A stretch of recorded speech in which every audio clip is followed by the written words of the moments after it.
आज से लगभग 15 साल पहले अगर आप मुझे मिलते तो शायद मैं ऐसे बातें नहीं कर पाता, या आपको देख के मैं छुप जाता, या हो सकता है कि मैं आपसे बोलता भी नहीं। और ये जो बदलाव आया उसके बारे में बातें करते हैं। दोस्तों, आज मैं बात करने वाला हूँ कि आप अपनी शर्म को या साइनेस को, या आप इंट्रोवर्ट हैं, आप बोल नहीं पाते हैं, उसको कैसे ख़त्म कर पाएंगे। और ये काफ़ी नेचुरल है। हम में से ज़्यादातर लोग कभी ना कभी इस फेज़ में रहे हैं, जहाँ उन्हें कुछ भी नया ट्राई करने से और किसी के सामने जाने से, कुछ बोलने से, कुछ कहने से बहुत बार शर्म आती है। तो उस चीज़ को दूर कैसे करते हैं, उस झिझक को कैसे दूर करते हैं, जो आपके अंदर एक डर बैठा होता है कि आप ये करेंगे तो ये हो जाएगा, उसको कैसे दूर करते हैं, उसके बारे में बातें करते हैं। दोस्तों, मेरा नाम है संदीप, मैंने पीएचडी करा है जेएनयू से, और मैं जो बताने की कोशिश कर रहा हूँ, मैं अपने एक्सपीरियंस से बताऊँगा। हो सकता है ये वर्क करे, हो सकता है वर्क ना करे, लेकिन मैं कोशिश करूँगा कि ईमानदार रहूँ आपको बताते वक़्त। देखो, मैं अपनी कहानियाँ इसलिए लेने की कोशिश करता हूँ ताकि मैं आपको वो एग्ज़ाम्पल्स दे पाऊँ कि मैंने भी इम्प्रूव करा है और मुझे अभी भी इम्प्रूव करना है। आज से लगभग 15 साल पहले एक बार एक डिबेट हो रहा था, जहाँ पे एलपीजी पे डिबेट हो रहा था। मतलब टॉपिक दिया गया था कि एलपीजी पे आपको बोलना है, और मैं एलपीजी पे 3 मिनट में 2 मिनट भी नहीं बोल पाया। मतलब 2 मिनट बोलने के बाद मुझे लगा मेरा कंटेंट खत्म हो गया। लेकिन आज के वक़्त अगर आप मुझे कोई टॉपिक देंगे, मैं आधे घंटे, 1 घंटे उस पे बोल सकता हूँ। अगर वो संविधान से संबंधित है तो हो सकता है 2 घंटे बोल लूँ, फिलॉसफी से है तो 3 घंटे बोल लूँ। लेकिन उस वक़्त मैं नहीं बोल पाया था। और वहाँ तक पहुँचने के लिए भी मुझे बहुत मेहनत करनी पड़ी थी कि स्टेज पे जाना है, बोलना है, इस तरह की बातें होती रहती हैं। तो पहली बात जो आपको समझनी है, जब भी आप शर्म के बारे में या साइनेस के बारे में आप शर्माते हैं किसी के सामने जाने से, कुछ बोलने से, पहला जो काम आपको करना है, आपको रूट कॉज़ पता करना है कि आप शर्माते क्यों हैं। देखो, मेरे रीज़न्स अलग हो सकते हैं, आपके रीज़न्स अलग हो सकते हैं। ऐसे भी होता है कि बहुत बार लोग एक जगह तो नहीं शर्माते, लेकिन दूसरी जगह शर्माते हैं। मतलब कुछ पर्टिकुलर स्पेस होते हैं जहाँ उनके अंदर ज़्यादा झिझक होती है। हो सकता है वहाँ कोई इंसान मौजूद हो जिसके सामने वो अपने आप को उस तरह से प्रेज़ेंट ना करना चाहते हों। तो आपको रूट कॉज़ तलाशना है। अगर आज से 10 साल पहले, 15 साल पहले मेरे से बातें करने की कोशिश करेंगे, तो मैं जजमेंट को लेके डरता था कि मैं बोलूँगा, बीच में रुक जाऊँगा, नहीं बोल पाऊँगा। इस तरह के बहुत सारे थॉट हम सबके दिमाग में आते हैं। अगर कोई ये बोलेगा कि बहुत अच्छा स्पीकर है, उसके दिमाग में थॉट नहीं आता कि वो फेल कर जाएगा, तो झूठ बोल रहा है। हम में से ज़्यादातर लोग जो बोलते हैं, जो पब्लिक लाइफ में हैं, उनको कभी ना कभी तो शर्म आती है। अब किन मुद्दों पे शर्म आती है, वो इम्पोर्टेंट है। तो पहला है, आपको रूट कॉज़ पता करना है। वो बहुत वजह से हो सकता है। हो सकता है कि आपने पढ़ाई नहीं करी और आपको किसी पढ़ाई वाले मुद्दे पे किसी ने बोलने के लिए बोल दिया। आप वहाँ पे शर्मा जाएँगे कि यार मुझे नॉलेज ही नहीं है। हो सकता है आपके पास नॉलेज हो, लेकिन आपके पेरेंट्स प्रेज़ेंट हों, तो वहाँ आप अच्छा नहीं बोल पाएँगे। मेरा एक भाई है जो बहुत अच्छा नॉलेज रखते हैं और बहुत अच्छी चीज़ें बताते हैं जब वो थर्ड पार्टी को बताते हैं। लेकिन अगर मैं प्रेज़ेंट हूँ, मेरे भाई प्रेज़ेंट हैं, वहाँ वो शर्मा जाते हैं, वहाँ उनका बेस्ट नहीं आ पाता। तो कौन लोग प्रेज़ेंट हैं, किस तरह का स्पेस है। बहुत बार होता है कि कुछ लोग लैंग्वेज इश्यू की वजह से शर्मा जाते हैं कि वो हिंदी में बहुत अच्छा बोलते हैं, अगर आप उनसे बातें करेंगे, बहुत अच्छा प्रेज़ेंट करते हैं, लेकिन जैसे ही उनका आप स्पेस बदलते हैं, लैंग्वेज बदलते हैं, वहाँ शर्मा जाते हैं। तो पहला है, आपको रूट कॉज़ तलाशना है। अगर आपको रूट कॉज़ मिल गया है कि भाई ये वजह है जिससे मैं शर्मा जाता हूँ, फिर आप उसको इम्प्रूव कर सकते हैं। अगर लैंग्वेज इश्यू है तो आप लैंग्वेज को इम्प्रूव कर सकते हैं, कोशिश कर सकते हैं कि इंग्लिश बेटर हो जाए, या जिस भी लैंग्वेज में आप बोलने की कोशिश कर रहे हैं। अगर पेरेंट्स के होने से दिक्कत है, तो फिर उसको भी एक अलग तरीके से मैनेज किया जा सकता है। पेरेंट्स को भी थर्ड पार्टी माना जा सकता है, या जो भी कारण है वो पता करो। हो सकता है कि आप ऐसी जगह पे शर्माते हो जहाँ आपका प्यार, मोहब्बत और आपका क्रश मौजूद है, वहाँ जाके आप पिघल जाते हो। तो ये भी एक कारण हो सकता है। तो आपको कारण तलाशना है। एक बार आपने कारण तलाश लिए, तो फिर उसको सॉल्व करने की कोशिश अलग-अलग तरीके से हो सकती है। उसका कोई रेडीमेड तरीका नहीं है कि मैं ऐसे सॉल्व करूँगा, लेकिन अगर आप उसको ट्राई करते हैं तो वो सॉल्व हो सकता है। दूसरा जो काम या गलती लोग करते हैं, जो लोग शर्माते हैं, बोल नहीं पाते या बहुत बार इंट्रोवर्ट होते हैं, वो है वो खुद को टैग कर देते हैं, लेबल कर देते हैं कि यार वो इंट्रोवर्ट है, मैं तो शाई हूँ, मैं नहीं बोल पाता हूँ। इस चीज़ से थोड़ा बचने की कोशिश करो। हमारा जो पर्सनैलिटी है, वो आइडेंटिटी को बहुत सीरियस लेता है। मैं अगर बोलूँगा कि मैं एक अच्छा स्पीकर हूँ, भले ही मैं अच्छा स्पीकर ना हूँ, लेकिन मैं कोशिश करूँगा फिर कि मैं अच्छा स्पीकर बन जाऊँ, मैं ट्राई करता रहूँगा। अगर मैं बोलता हूँ मैं एक कॉन्फिडेंट इंसान हूँ, तो मैं ट्राई करूँगा कि मैं कॉन्फिडेंट लगूँ भी। तो जब आप टैग कर देते हैं कि मैं साई हूँ, तो वहीं आप बहुत सारे ट्रायल को किल कर देते हैं। आप ट्राई ही नहीं करेंगे। जब भी आएगा कि यार आज आप बोल सकते हैं क्योंकि एक अच्छा मौका है, टॉपिक आपको आता है, आपको उस टॉपिक पे बहुत अच्छी अंडरस्टैंडिंग भी है, आपकी आवाज़ भी अच्छी है, लेकिन फिर आपको लगेगा नहीं मैं तो सही हूँ, तो मैं तो बोलूँगा ही नहीं, या तो मैं तो इंट्रोवर्ट हूँ, मैं तो बोलूँगा नहीं। आपके इंट्रोवर्ट होने की वजह से, आपके इस तरह टैग करने की वजह से जो बाहर का एक पॉपुलेशन है, पब्लिक है, वो आपके नॉलेज से, आपकी आवाज़ से वाकिफ़ नहीं हो पाता, वो दूर हो जाता है। तो इस वजह से भी आपको टैग करने से बचना चाहिए।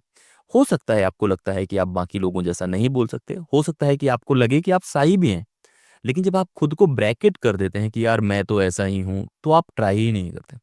तो हमेशा अवॉइड करो खुद को ऐसे आइडेंटिफाई करने से। थर्ड पार्टी आपको करेंगे, जैसे मेरे बारे में कोई ओपिनियन बनाएगा तो कुछ बना लेगा, किसी और के बारे में ओपिनियन बना लेगा, लेकिन आप खुद को कैसे देखते हैं वो बहुत इंपॉर्टेंस रखता है। और एक बार आप खुद को उस टैग से, उस ब्रैकेट से बाहर निकाल पाएंगे तो आप ज़्यादा अच्छा कर सकते हैं। तो अभी तक दो तरीके मैंने आपको बताए, एक तो रूट कॉज तलाशना है, दूसरा है खुद को इस तरह से टैग नहीं करना है। अब आते हैं तीसरी बात पे। तीसरी बात है 1% रूल के बारे में। कोई भी आदत अगर आपको बनानी है, सपोज करते हैं कि मैं आज की स्टेज पे कुछ हूँ, मुझे कुछ काम आते हैं, जैसे मुझे बोलना आता है, पढ़ाई करना आता है, लेकिन मुझे अब भी म्यूजिक नहीं आता, मुझे गाना नहीं आता। लेकिन अगर मुझे गाना ट्राई करना है तो क्या मैं अचानक एक दिन में सीख लूंगा? नहीं सीख पाऊंगा। अगर मुझे फुटबॉल ट्राई करना है, मैं एक दिन में नहीं सीख पाऊंगा।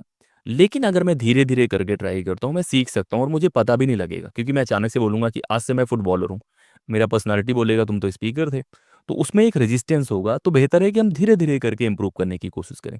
मान लीजिए मुझे गाने का शौक लग जाता है, मैं 1% इंप्रूव करने की कोशिश करूंगा कि ठीक है आज मैं कुछ म्यूजिक सीखने की कोशिश करूंगा, कोई भी चीज़ हो सकती है, कुछ रिदम हो गया, कुछ बातें हो गई, वो सीखने की कोशिश करूंगा। और इसी तरह से 1% 1% 1% होता जाएगा, और लगभग 6 महीने साल भर बाद आपको पता भी नहीं लगेगा कि उस काम में आप कितने बेहतर हो गए। मैंने बहुत लोगों को सिखाया है कि आप कैसे बातें कर सकते हैं, कैसे बोल सकते हैं। और बेसिक रूल यही है कि डे वन में ही उनसे कोशिश करो कि वो थोड़ा सा बेटर होने के बारे में सोचें। अगर आप डे वन में 1% भी आगे बढ़ते हैं, इसी तरह से 2% 3% ऐसे ऐसे करके होता जाएगा, और एक वक्त आएगा आप कंप्लीटली बदल जाएंगे 1 साल बाद।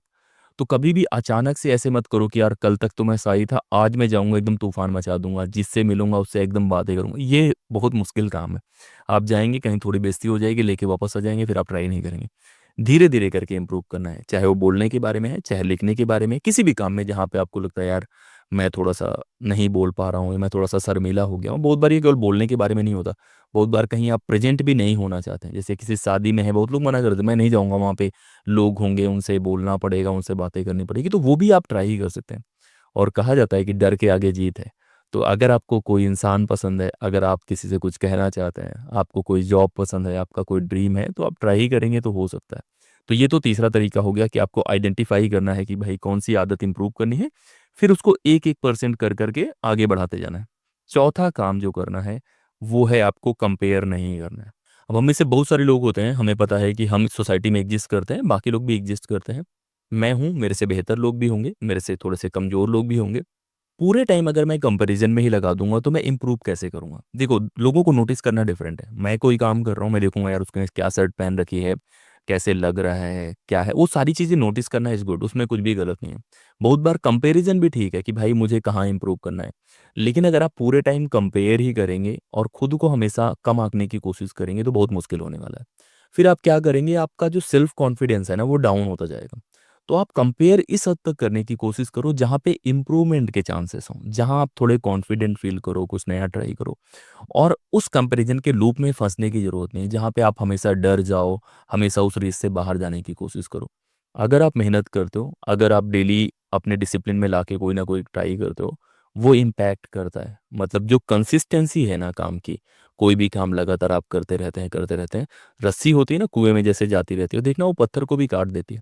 तो आप कंसिस्टेंट बनने की कोशिश करें। आप लोगों से सीख सकते हैं, मैं भी बहुत बार कोशिश करता हूँ, मैं बहुत लोगों से सीखता हूँ। बहुत बार मेरे से बहुत छोटे होते हैं, उनसे मैं सीखने की कोशिश करता हूँ। मेरी एक बहन है, उसको कपड़े का बहुत शौक है, वो कपड़े बता देती है कि हाँ भैया कौन से कपड़े अच्छे हैं, कौन से कपड़े अच्छे नहीं हैं। मेरा एक भाई है जिसको बहुत अच्छी अंडरस्टैंडिंग है, फैमिली कैसे मैनेज करना है, कैसे छोटी छोटी चीज़ें करनी है, उससे मैं सीख सकता हूँ। मेरे कुछ दोस्त हैं जो बहुत अच्छा बोलते हैं, कुछ बहुत अच्छा खाना बनाते हैं, तो आप सीख सकते हैं, मतलब इसमें कुछ गलत नहीं है। लेकिन अगर मैं दोस्त को देख के कि यार इसने ऐसे करा है, पूरे टाइम मैं कंपेयर ही करूंगा तो रिश्ते भी खराब होंगे, मैं सीखूंगा भी नहीं। तो कंपैरिजन वाला जो ट्रैप है ना उससे थोड़ा सा बचने की कोशिश करो। और पांचवा जो काम आपको करना है वो है सेल्फ कॉन्फिडेंस और ट्रस्ट। देखो, हम सब की जो जर्नी है वो अलग अलग है। मैं जहाँ से शुरू करूँगा, मेरे पेरेंट्स हैं, मेरा गांव, वो सारी अलग जर्नी है, आपकी जर्नी अलग है। और हम सबके तरीके भी अलग होते हैं। अगर मैं कहूँ कि जिस तरह से मैं बातें करता हूँ आप उसी तरह से बातें करें, या जिस तरह से मेरा दोस्त बात करता है उस तरह से मैं बात करूँ, ये मुश्किल होगा। हम सबका एक नेचर है कि बात करते समय कितना स्माइल करना है, बात करने के पहले कितना स्माइल करना है, किसी बात को कितना सोचा, सबका एक तरीका है। तो आप खुद पे भी भरोसा रखो कि अगर नेचर ने आपको किसी तरह से बनाया है तो आपके अंदर कुछ क्वालिटीज़ हैं जो कभी ना कभी साइन करेगी, कुछ तो दिया होगा, और नहीं भी दिया तो आप डेवलप कर सकते हैं। तो खुद पे भरोसा रखो कि जो भी चीज़ें आप करने की कोशिश कर रहे हो वो आप कर सकते हो, और बहुत मुश्किल नहीं है। किसी भी एरिया की मैं बातें कर रहा हूँ, जब हम साइनेस की बातें करते हैं तो हर स्टेज में हो सकता है। किसी इंसान से बात करने को लेके हो सकता है, किसी काम को करने को लेके हो सकता है, पब्लिक में अपीयर करने को लेके हो सकता है, पॉलिटिक्स में जाने को लेके हो सकता है, मतलब जो भी काम आपको पसंद है उसके बारे में हो सकता है। लेकिन बेसिक कंडीशन है कि आप बेटर कर पाएंगे वो यही है कि आप रिकग्नाइज करेंगे खुद को कि आपके अंदर वो काबिलियत है। हो सकता है उस पर्टिकुलर मोमेंट पे ना हो। अगर मैं आज म्यूजिक सीखने की कोशिश करूंगा तो जो टैलेंट वाला पार्ट है हो सकता है अंदर हो, लेकिन जो स्किल वाला पार्ट है मेरे पास नहीं है, मुझे नहीं आता अभी बांसुरी बजाना। लेकिन अगर मैं कंसिस्टेंट तौर पे ये काम करता रहूंगा मैं सीख सकता हूँ। तो इन बातों का ख्याल रखोगे तो जो आपका साइनस वाला पार्ट है, जो आपका डर है, वो खत्म हो सकता है। तो ये बेसिक बातें हैं जो आपको करनी है अगर आपको शर्म खत्म करनी है, कुछ नया ट्राई करना है। और एक इंसान की लाइफ में क्या सबसे खूबसूरत होता है पता है? जब कोई काम आपको डरा रहा हो और आप उसको सीख के उस काम को डरा दें, या लगे यार क्या इंसान कर लिया है, वो एक अलग सुकून देता है। तो अगर कोई काम आप ट्राई करने के बारे में सोच रहे हैं तो पूरा एकदम शिद्दत से करने की कोशिश करो। बुकोस्की करके एक राइटर हैं, उनकी एक पोएम है गो ऑल द वे, कि पहली बात तो ट्राई ही मत करो अगर नहीं लग रहा है, लेकिन अगर ट्राई कर रहे हो तो जाओ, थोड़ा शिद्दत से करो, एक लाइफ है। तो ट्राई कर सकते हैं। बहुत बार आपकी ये जो थोड़ी सी कोशिश है बाहर जाने की, वो एक नया रिश्ता बना सकता है, एक मोहब्बत की कहानी लिख सकता है, आपके सपने को आपके नज़दीक ला जा सकता है। तो ये सारे काम आप कर सकते हैं। ये जो बेसिक बातें मैंने बताने की कोशिश करी है, कोशिश करा है कि मेरी लाइफ की जो हिस्ट्री है उससे मैं कनेक्ट करके आपको बता पाऊँ। और ज़्यादातर गोल मेरा यही होता है कि आप कनेक्ट कर पाएँ इन चीज़ों से, क्योंकि अगर आप कनेक्ट नहीं करेंगे तो आप ट्राई भी नहीं करेंगे। कोशिश करते हैं, मतलब कोशिश करने से ही कुछ ना कुछ पॉसिबल है, बिना कोशिश करे तो हम लोग वैसे ही रहेंगे जैसे हैं। तो एक बार ट्राई करने की कोशिश करो, इस तरह की कोशिशों के साथ हम आते रहेंगे, इसी तरह की बातें हम लोग करते रहेंगे। लगातार ऐसे बने रहो। हम लोग बहुत सारे कोर्सेज लाने के बारे में सोच रहे हैं, ला भी चुके हैं, पब्लिक स्पीकिंग के बारे में, एसे राइटिंग के बारे में, यूजीसी नेट पेपर 1 के बारे में, सीसैट के बारे में भी हम लाने का सोच रहे हैं। तो वो कोर्सेज लेने की कोशिश करो, बहुत ही मिनिमम प्राइसेस पे है। और मेंबरशिप लेने की कोशिश करो, क्योंकि मेंबरशिप में बहुत वीडियोज़ आने वाले हैं, मेंबरशिप रेट भी बहुत कम है। इसी तरह से सपोर्ट करते रहो, ज़्यादा से ज़्यादा लोगों से शेयर करने की कोशिश करो। इस वीडियो में इतना ही। जय हिंद।